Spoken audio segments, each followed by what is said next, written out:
Hey YouTube, so I have a 2002 Mercedes-Benz W220 chassis S430. So about 2 months ago, my radio stopped working. I had sound. I had sound at the beginning, but when I shut the car off, no sound.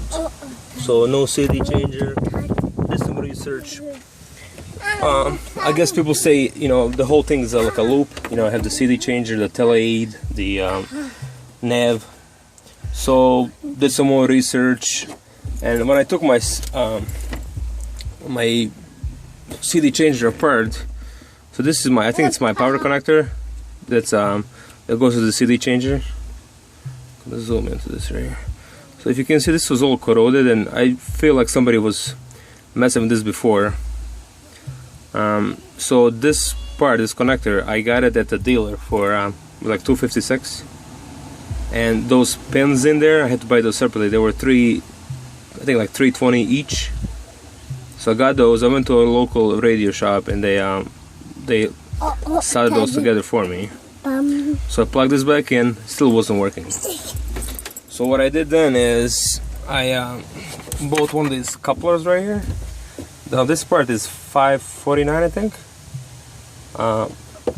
and I basically removed my telephone from the loop, and now it's working.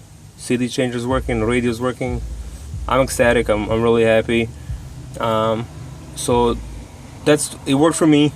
I seen a gentleman on YouTube. He was kind of showing how to test each. So basically, what you do is you take this out. This is the fiber optic cable.